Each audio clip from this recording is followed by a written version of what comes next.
Welcome to episode 9 of Strengthen Your Walk. I'm Dr. Mary Neal, author of the bestselling books To Heaven and Back and 7 Lessons from Heaven.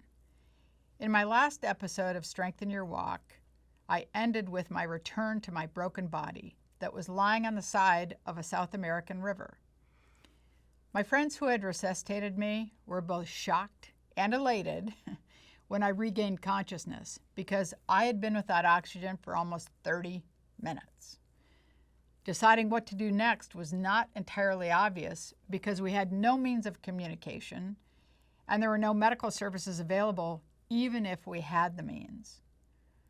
Now, just as they were considering what to do next, a couple of Chilean men appeared on the riverbank. No one understood how they had arrived, and the men never said anything. They simply walked over and together with my friends strapped my body to the top of a kayak and began trying to get me up this bamboo-covered hillside.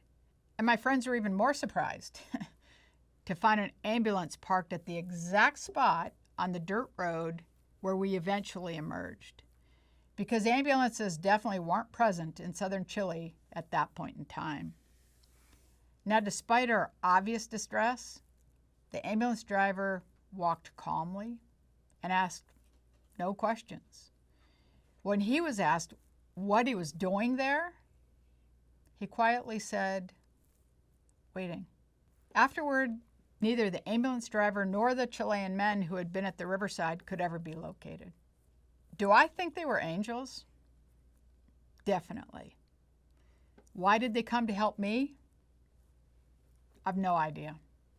The Apostle Paul wrote that angels are God's ministers on earth, bringing help, guidance, protection, messages, and comfort.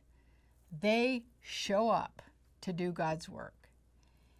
And I've heard thousands of people's stories about their own experiences with angelic presence or intervention.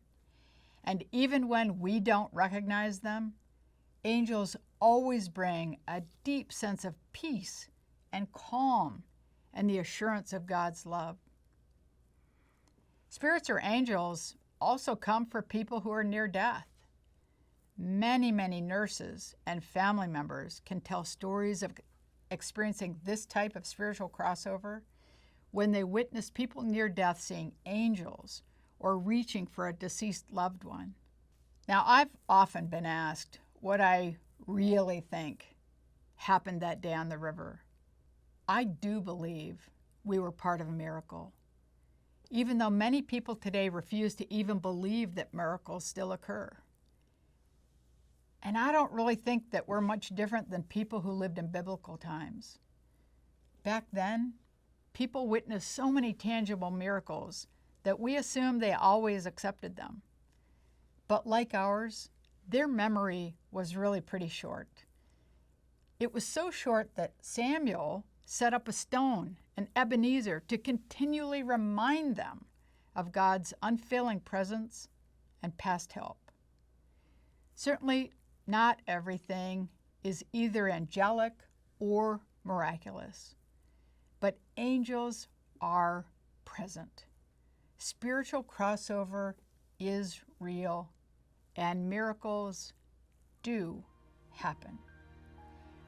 I pray today that your eyes will be open to God's tangible presence in the world and in your life.